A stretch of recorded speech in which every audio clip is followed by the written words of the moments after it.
Welcome and thank you for joining us this evening. I appreciate all of you taking the time out of your evening to participate in this virtual opportunity to provide us information and feedback.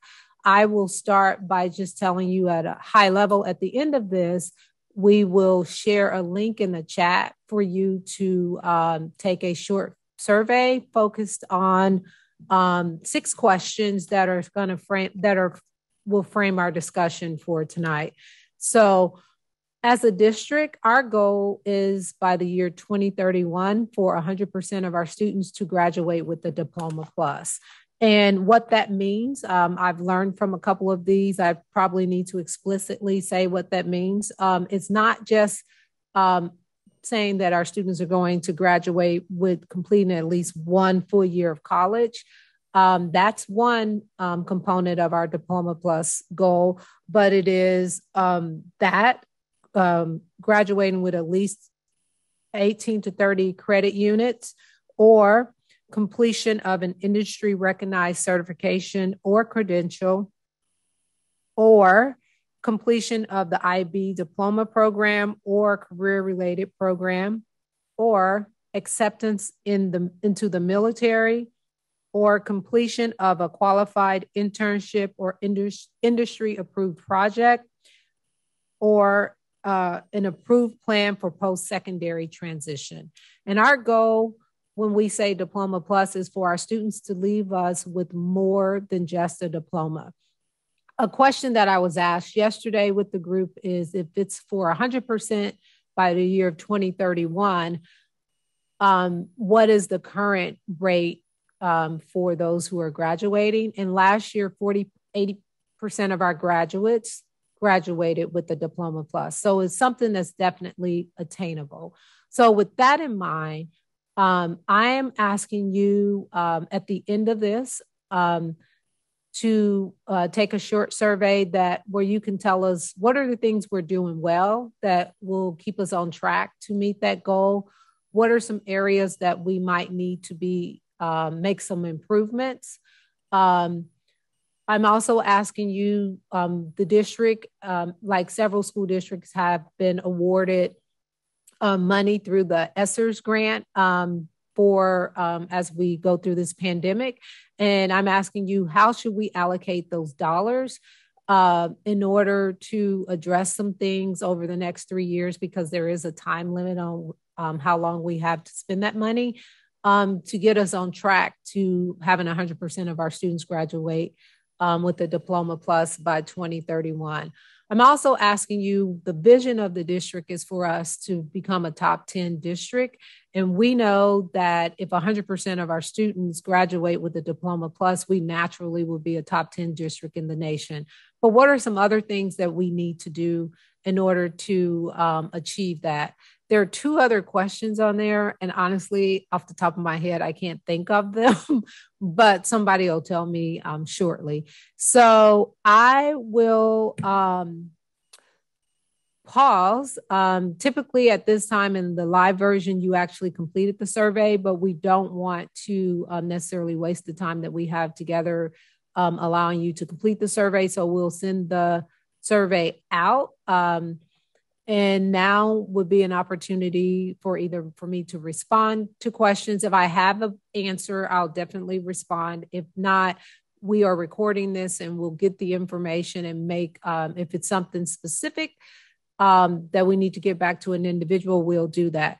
What I will say in this space, we ask that we do want to protect the rights and privacy and confidentiality of both all of our students, families, and our employees. So if it's something very specific and personal to you, we'll ask for your contact information and make sure someone follows up with you directly so that we are not addressing any confidential issues in this public platform.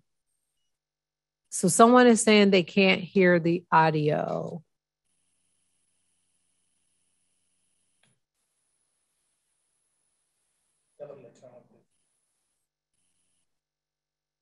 If you may need to turn up your speaker on your computer or device if you can't hear the audio.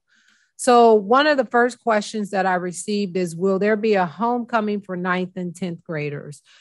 Unfortunately, given our situation with the pandemic and following the public health guidelines, the decision this year was made for the fall homecoming season to limit it to juniors and seniors. Individual schools communicated out that information, but we will continue to, as we move forward, work to provide activities for all of our students to try to make this school year an enjoyable one and provide those student experiences for all of our students. But currently, there are no plans to have a homecoming for 9th and 10th graders.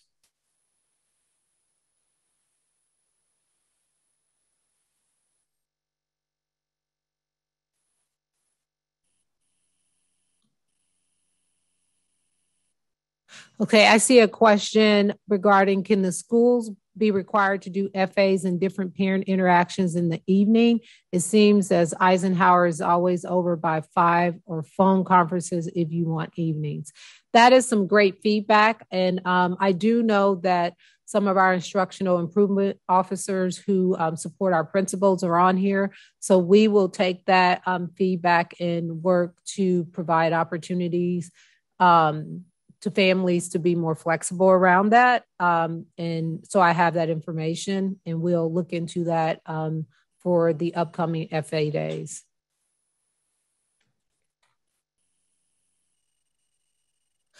I have a question of, do we know why we're not one of the top 10 school districts in the country? Typically, those ratings are based off of graduation rate, post-secondary success, meaning, what are students doing 2 years after they leave high schools, ACT and SAT scores. And those are the major factors. And then like your state assessment scores. So as well as what is that experience for the student. So currently we have lots of room to improve in those areas, which is the purpose of this particular session. And then also the purpose of us as a district partnering with the University of Kansas to do an environmental and academic scan and review of where we are as a district so that we can reassess and make sure that all the things that we're doing is aligning to get us to be there. The other question that I have, can there be a notice for cars, parents to drive more carefully on pick up and drop off? Yes, we can work to provide more signage around that and also send reminders to parents, so we can work with our individual buildings as well as with the communications department to get that information out.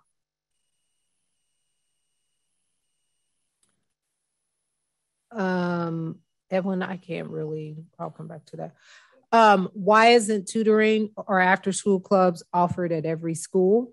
That is a great question. One of our goals is to provide tutoring and extended opportunities for our students at all of our schools, as well as provide academic support to our students during the day. So one of the things that we are doing right now is evaluating our current schedules to make sure that students have that academic support built into their days. When we look at the schedule for next year, and we are currently working within our schools and with community partners to ensure that we can have clubs and after school programs at all of our locations. But the truth of the matter is we have to have people to do that. Our teachers are dedicated and committed, and some of them have the flexibility in their schedules to be able to sponsor clubs or provide tutoring after school, but a lot of them also have other obligations. And we just want to make sure that we have community partnerships to provide those additional things when our staff, have their families and other things that may prevent them from doing that. So we are currently working to explore those community partnerships. How are students supposed to focus on academics when violence and lack of focus limits this? Students are concerned with staying safe and bullying. That is a huge concern. Safety is at the forefront of our mind. We are constantly assessing and evaluate how we can provide the right supports for students social, emotionally, and for our staff, providing training around that in areas of like trauma-informed and restorative practices and just social emotional learning. So we are focused on that, and we do want to create a safe environment for all of our students, and we will continue to evaluate that.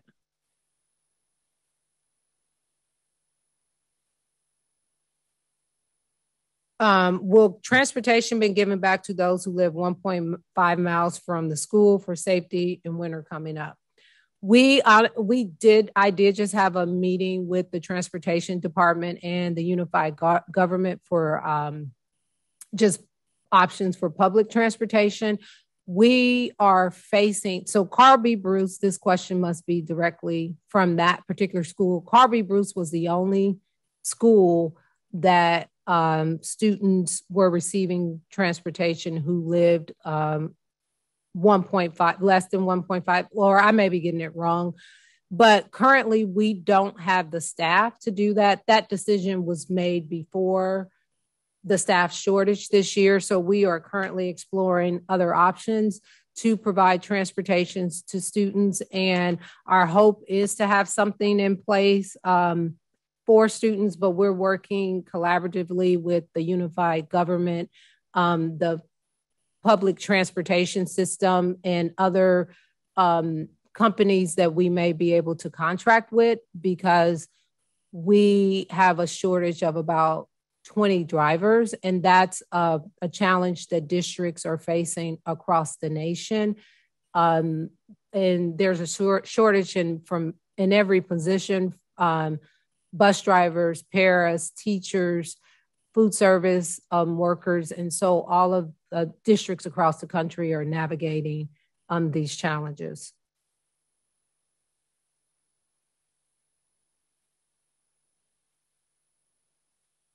So there is a comment around, could we offer more in-school ownership for students, student stores, banks, coffee shop, government bodies, et cetera?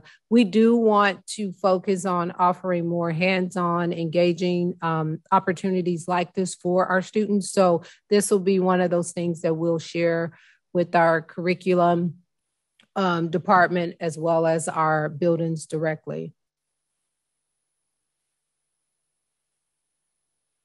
So any plans to upgrade infrastructure such as Infinite Campus isn't always up to date, hard for parents to stay proactive.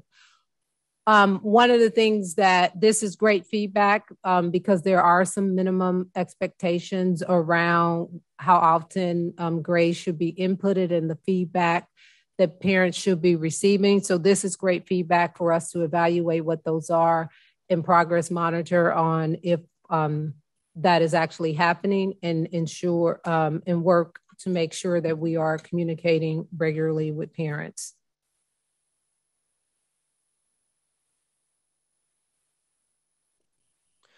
There's a comment, I disagree with the new rule for kids who play sports with GPA below 2.0 or even failing. Will this continue from now on? The amendment that was made to the board policy was due to the conditions of the pandemic and where students and staff have to quarantine. And so sometimes the grades and things are not always up to date. And it just was made for the remainder of this school year. So I don't think that that's a permanent change, but it is to accommodate the uncharted times that we're in to help students stay engaged in their learning. This comment says the district has done a good job in circumstances. Why doesn't the district do gifted programs for elementary, accelerated reading program, or math? That is great feedback. I will examine that. I do know that the gifted, I honestly don't know the details of that, so I'll have to give more information and make sure that we communicate out about the acceleration opportunity as well as the gifted programs. I do believe we have gifted programs at the elementary level, so there may be some misunderstanding around that. So I will definitely follow up with our special education department about how that's communicated out to parents. What are some short-term goals for the district? Well, right now as a district, one of the things that I've heard in the live listening and learning sessions is that our communication is not always consistent and not always done in a timely manner. So one of the things that I'm working with the communication department on is to create some protocols around communication to streamline how we communicate with parents and to be as transparent as we can in our communication. So we're working on that. We're planning also to update our website because we've gotten feedback that is challenging to navigate as well. Academically, a short-term as well as a long-term goal is to make sure that all of our schools and our staff are trained in the multi-tier system of support so that we are making sure that there's rigor within all of our classrooms and progress monitoring how our students are doing by using our FastBridge data. Your students or your schools may have communicated that. So those are a few of the short-term goals. And also for me to engage with the community and staff and parents and students around the things that I shared earlier so we can create charter our course for us moving forward to accomplish our goal of having all of our students graduate with a Diploma Plus. For schools identified for comprehensive support and improvement by KSDE, what is the district doing to address these deficits? So those schools that were identified have additional support through INCUS. The principals get, INCUS is the National Council for Urban School Districts. They come in and they provide walkthroughs with our principals and give feedback around the classroom. They also, we have a partnership with TASN, which is an organization out of Kansas that works with us to look at our data and our academic structures of what we're doing in those schools. And we're training all of our schools in MTSS, but those schools are getting additional support around literacy and several other things. We're also at the elementary, making sure that we are focusing on the science of reading and understanding how to teach students to read to address those things. A comment made, I would like to see more money for character building and community strengthening. One of the things we are really looking forward to is establishing more community partnerships to help us around this, but also through our social emotional learning and our trauma-informed curriculum, it will address the character building and those kind of things in that area. Are the schools and buses getting sanitized at the end of the day due to COVID? Yes, they are being sanitized. Can student test scores be made available to parents along with resources for improving our children's scores? I'm trying to read somebody else's writing because I'm not reading. With it, whether it's tutoring or something parents could help with at home. Yes, your student scores should be made available to you as a parent. If you contact your school, if you can't locate it, they should be able to give it to you. And we also are working to increase the resources that are available, but your local schools should be able to tell you what resources are actually available.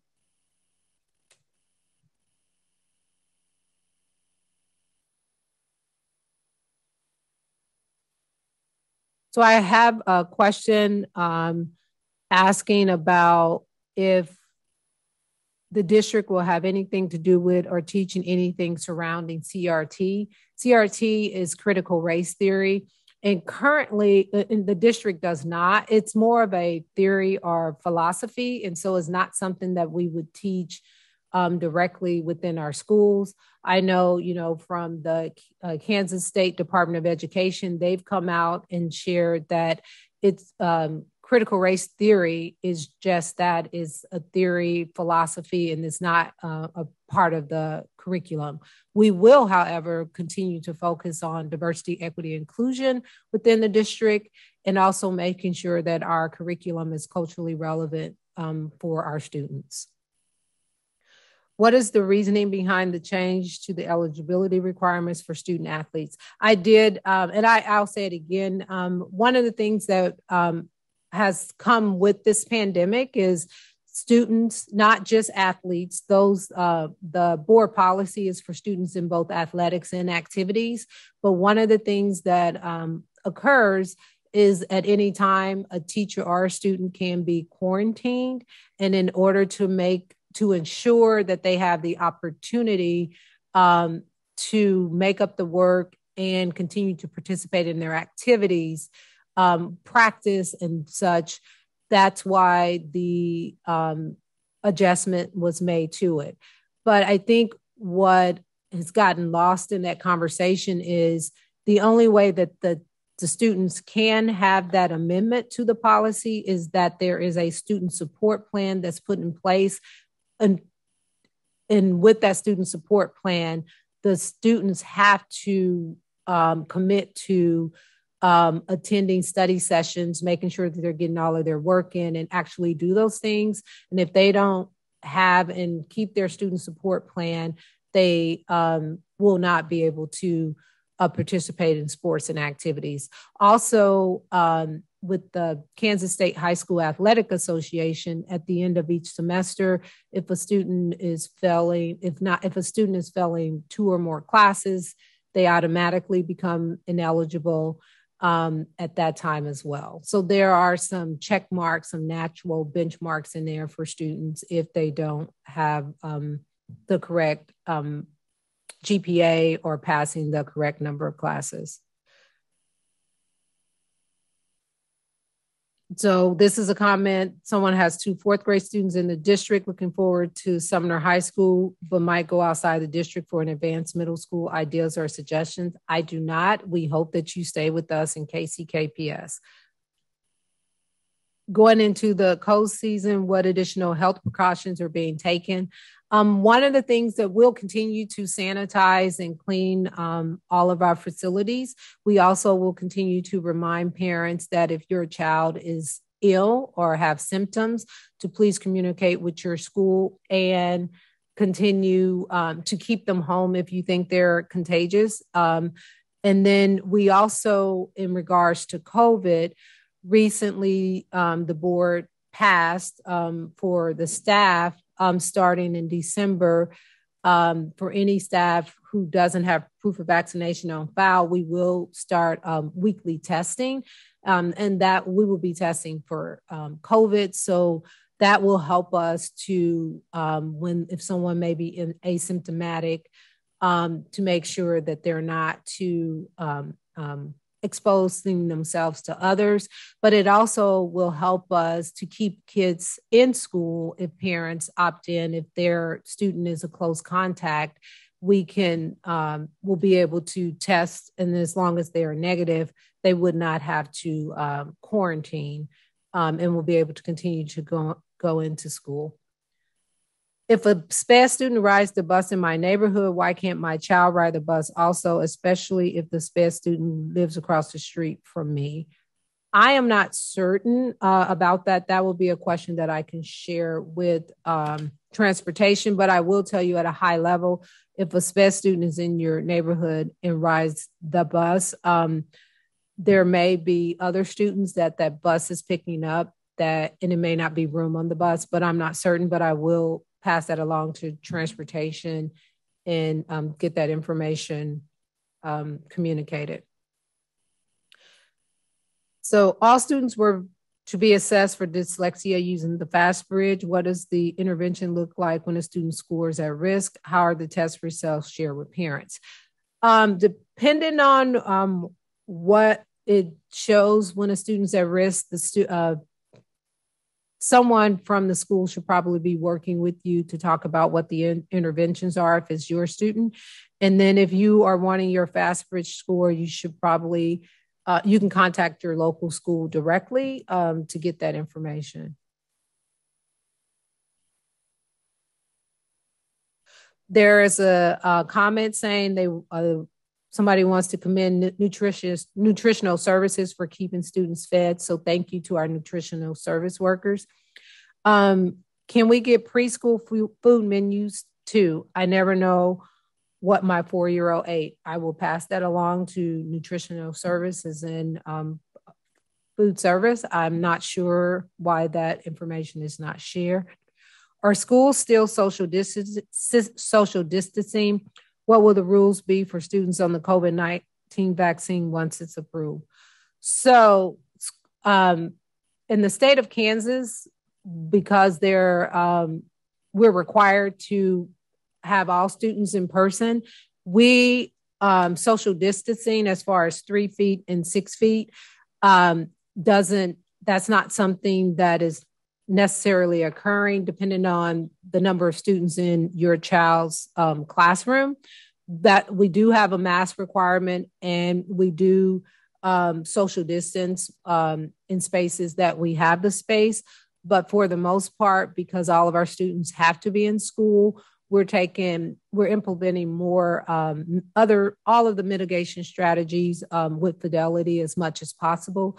But social distancing is not one. If you're thinking if students are 6 feet apart or 3 feet apart, that's not one that's consistent because it's dependent on the class, the number of kids in the class, and the class size. Do you think it would be possible to bring a DARE program to our schools? A lot of kids at Carberry Bruce could benefit from it. That is something that I can pass along to the schools directly to see if that is available, and if the individuals who implement DARE can do that, and or make sure that if there's a program happening that's similar to DARE, that's communicated out to parents. The board voted to give nutritional services 7 days of holiday pay. Do you know when we get those days? I believe, but I'll have HR communicate that out to all of the nutritional services and transportation and those individuals who received it. I think you can use those days. I think it's over the winter break because that's when it's a large portion of days that students are not in school. But I will make sure that HR communicates that out to our transportation services and nutritional services and any other employee group that was impacted by that. How can we know the level of learning of our children? Your child's teacher or your children's teacher should be communicating on the progress of the students. So that would be your first line of communication.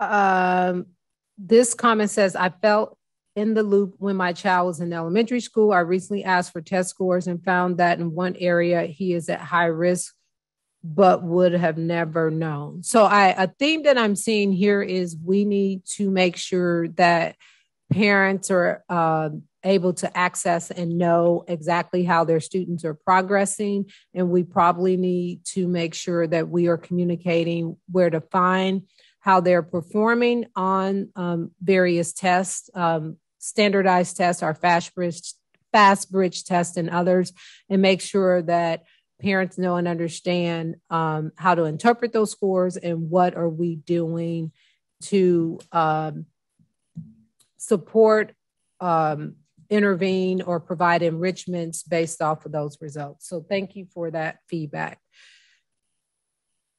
that was DARE. What is the percentage of students whose core skills, reading and math, are less than 50%, not including foreign language speaking students?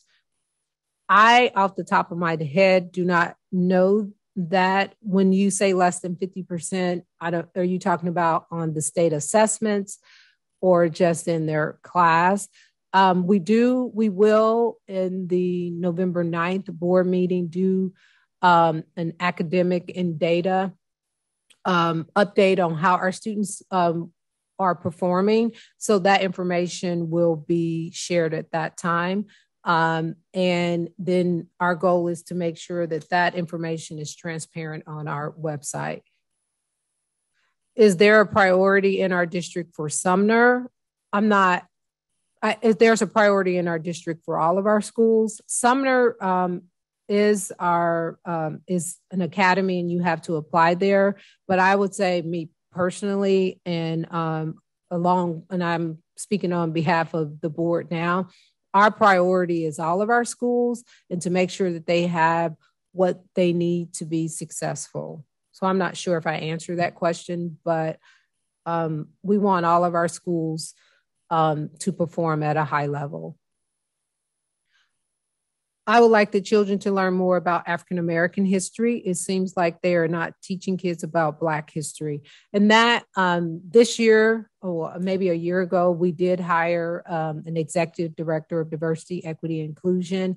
We have a new person who started July 1st in the curriculum and instruction department, along with the diversity, equity, and inclusion department.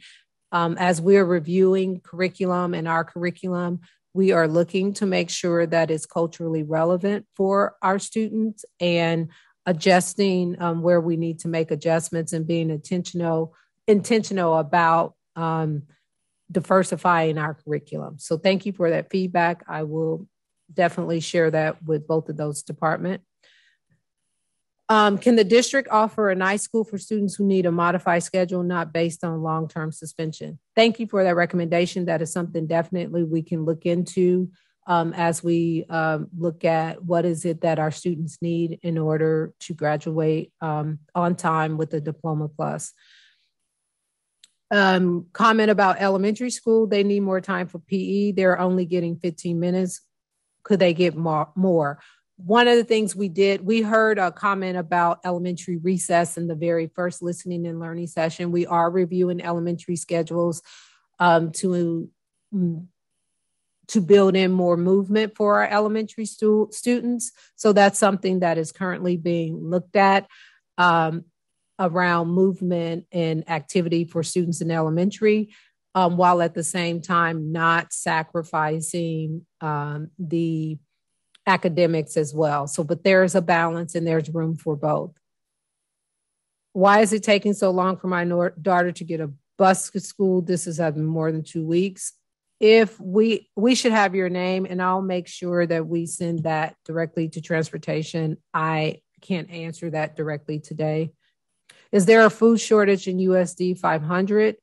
I will say this, across the country, we know there are shortages, but for the most part, our food service departments has been able to make sure that we have food for our students every day. We'll continue to order supplies and make adjustments. I do know that there may be more limitations or fewer offerings, but that's something that school districts across the country, as well as restaurants and grocery stores, if you shop, there are some items that's just not available currently. Can parents opt out of the COVID testing? They wear a mask. The COVID testing is not required for students. And the only way we would test a student is with parent permission. So you don't really have to opt out. You have to opt in. If you wanted your child to be tested, we're not mandating COVID testing for students. I've heard that lunch is a hotspot for COVID-19, where the school's going to mitigate risk in the cafeteria. They have mitigations in place. We are doing all that we can to mitigate that. And for the most part, this school year, we've been pretty successful with that because majority of our students have been able to be in school since the start of school and not in quarantine. So I have a direct message to me that says, my child attends Gloria Willis Middle School. Can you speak to the process of enrolling my student in the Gifted Accelerated program? I've called the school and emailed the appropriate counselors, but have not yet received a response. I will take down your name. If someone give me a piece of paper, and I have your name, and I'll make sure someone follows up with you.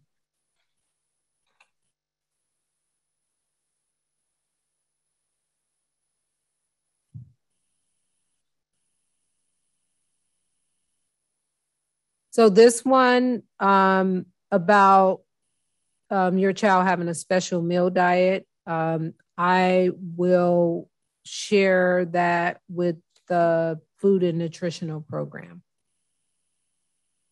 I'm not really sure what that process is, but I will pass that along.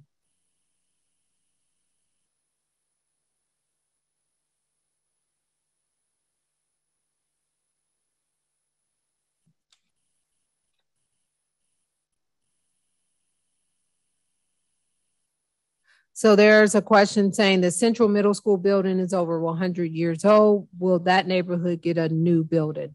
There is a few board meetings ago, the board did hear the wrap up of the first phase of the bond. And one of the things that was discussed was the phase 2, which did include Central Middle School. So the board is starting to have discussions about what, if they will go to the public and launch the phase 2 of the bond, and Central Middle School is on the list for that. If the second part of the bond is launched and passed.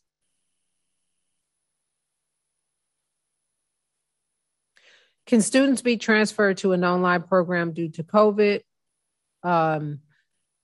We do have a partnership with Greenbush Virtual School for online option.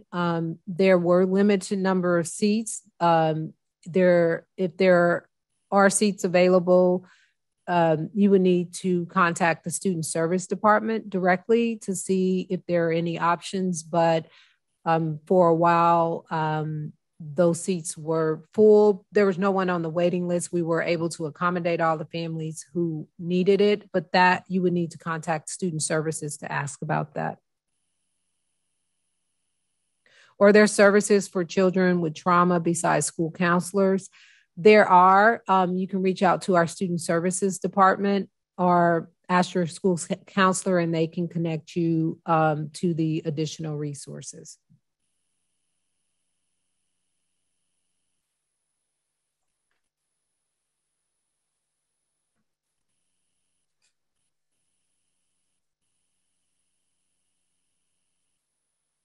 My 12th grader, Washington, says in between breakfast and lunch, if kids get hungry, they have the vending machines locked.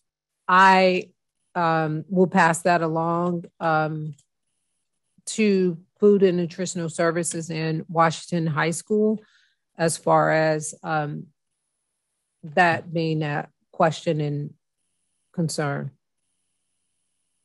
What is the district doing to help kids with ADHD?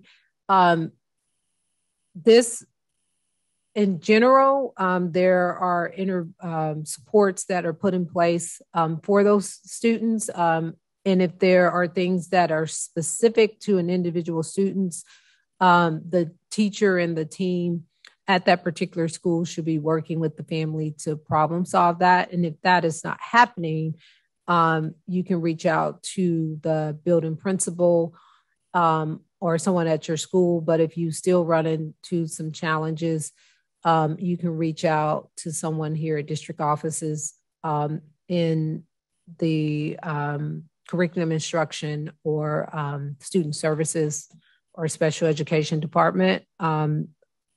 If your students' needs are not being met, and they can connect you to the right individual.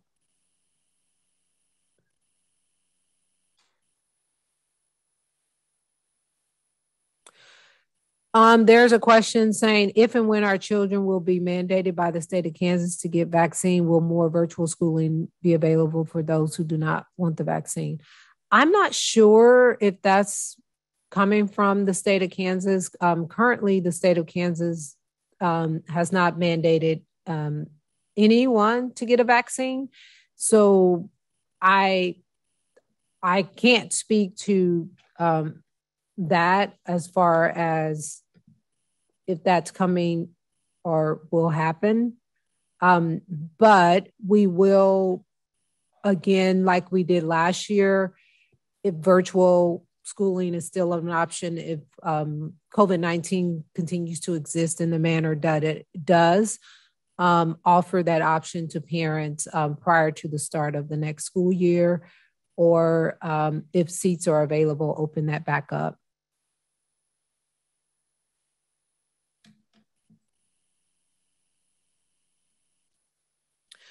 There was a comment that my son got hurt at school and parents weren't informed. Can you tell them that this info is important? That should, and I apologize if you were not informed, you should be informed. And that is something that we can work on with our schools directly about communicating information to parents. This is a request to have middle and high school PE all year. It switches to half year after elementary school. Thank you for that request. And I'm not sure exactly about the schedules, but that's something that I can definitely pass along when we look at schedules. This is what can we do to improve how students learn when a teacher is on a long-term medical leave? If there are different subs for a classroom for a long period of time, what can be done to stay consistent with a learning agenda? You are absolutely right. We will continue to explore how we can provide consistency for students when unforeseen circumstances come up, and how do we provide stability either with sub or making sure that our curriculum and instruction department and our instructional coaches, along with others, are working with those subs that are in the classroom to provide consistent education for our students. This one says some parents haven't been in school in a while. How can parents keep up with changing curriculum so they can help with homework? That is a great question. And one of the things that we can do better is make sure we're communicating with our parents of what our students are learning in class, and then also provide just some things that parents can do to help support them. So I appreciate that question, and we'll work to include some things like that as we align our curriculum for our students.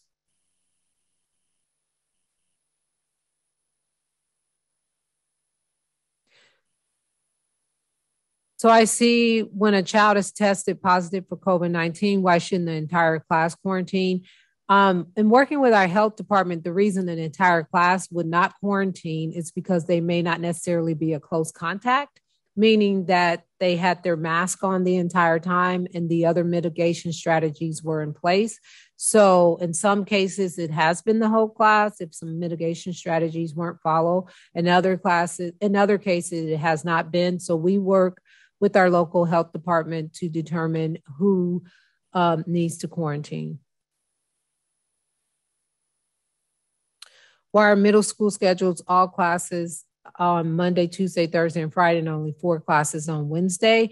Wednesdays are shortened, so I believe they're on a rotating schedule on Wednesdays, so every other Wednesdays, in order to have some quality, a good chunk of time to provide instruction. They only do half of the classes.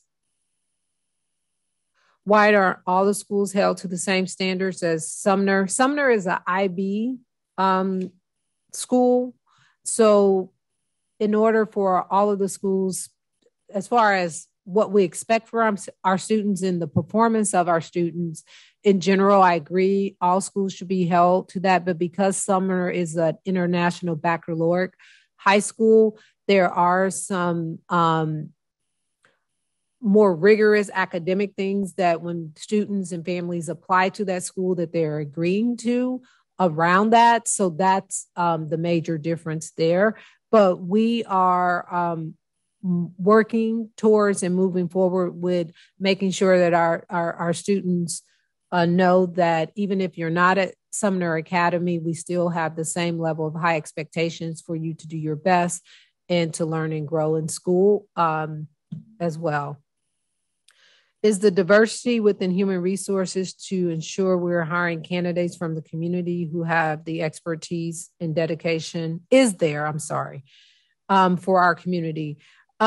We, within the human resources department, we do have a diverse staff, but we're also constantly evaluating that and making sure that those that we are hiring are candidates from our community, and also, and if they're not, that they are invested in understand the diversity within our community to ensure that the needs of all of our student staff and employees are being met in a way that shows that we value diversity.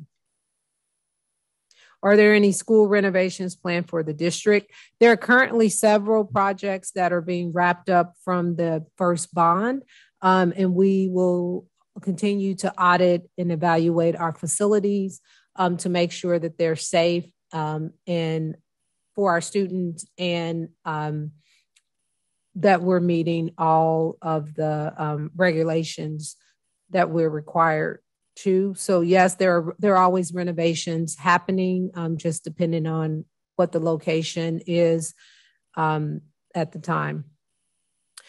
I'm very concerned about the special education cooperative and the lack of adherence to legal policies and procedures. Thank you for that particular question. I can tell you that I was on a call with KSDE not long ago, and I also received an update today with the other superintendents in the special education cooperative. And the information that we received from our annual fiscal audit and as well as our annual audit is that the district has made, the co-op has made drastic improvements from last year to this year. When we look at historically where the district has been with compliance, not I say the district, I should say co-op has been over the last 10 years. So we will share that information publicly in an upcoming board meeting. Honestly, I don't think that one is scheduled to go until February because of the December 10th count, but we constantly are looking at that, myself and the other two superintendents, and we'll evaluate to make sure that we are following the legal policies and procedures. But the last information that I received based off of, there were some complaints that were filed, and the information that we received around certain things, we were able to make the adjustments, and some of the stuff was happening probably over the last several years. And then there were some things that were assumed that we were out of compliance on, and we actually got verification that we were in compliance, but we'll continue to evaluate and monitor that information. Can the district offer mandatory ACT prep during FA? That is something we can definitely look at and evaluate within our schedules to make sure that our students are prepared to take the ACT or test. So we'll continue to evaluate this. Why has the curriculum changed for math in elementary school? Our curriculum department has been updating all of our curriculum. I can't speak to what it changed from previously, but that's some information that we can make sure that we share out from the curriculum department on a curriculum night or just through information to parents. We are doing a curriculum, an academic and discipline data update in November at the November 9th board meeting. So they may speak to that at that meeting more globally. There are a lot of fights in the bathrooms. What can be done to get the numbers down? We'll continue to monitor that. I do know that schools have implemented several things to make sure that the bathrooms are monitored and that is prevented, but we'll continue to monitor that. Will there be an opportunity for a session like this in Spanish? We did do a session like this in Spanish. I don't remember the exact date, but we can definitely, if that is needed, make sure that we provide it. It was held, we did it live at Harmon, but we also live streamed it through Univision on Facebook Live. But if that's a need, we can make sure that we make it happen. So I'll look into that. And how do families access Propio languages services? I'm gonna have to look into that. All of these questions were recorded, and we will get that information back to you. Hope the district is finding ways to raise up awesome teachers. They're doing a great job. We try to do that on a consistent basis, and I appreciate you giving that comment to the district. This is a comment I can imagine the stress teachers may also be having during this time. Are teachers able to get together and voice their questions and concerns? What can the community do to help encourage our teachers? I did hold a listen and learning session in particular with staff last week, and we continue to make sure work to provide social emotional support to our teachers, and we also work collaboratively with our local NEA union to navigate the challenges and things that teachers may be facing. Are there plans to bring back some type of honor roll recognition? There used to be a superintendent's honor roll. This is new information to me. I can do some research around when it existed, why did it go away, to explore that. So it is 6:59. I do want to thank every last one of you for taking the time out of your busy schedule to join us tonight. And this is recorded, so we'll be able to go back and look at the questions and the individuals that I shared, that someone will contact you. I'll make sure that we go back and get that information. The link is in the chat, and we'll leave it up a little past 7 o'clock. But if you could copy that, or you can go to the website and click on listening and learning, and the survey is there. I do want you to go and take that survey, and that'll be an opportunity for you to provide some direct feedback and provide any information that I may not have gotten to today. And I appreciate all of you. It looks like right now there's 117 of us on there. By far, this has been the largest group. So this was a way to engage a lot of voices. And I appreciate each and every one of you for taking the time and asking your questions to me tonight. Thank you, and have a good evening. The link is there, and you can, or go to the website. So thank you.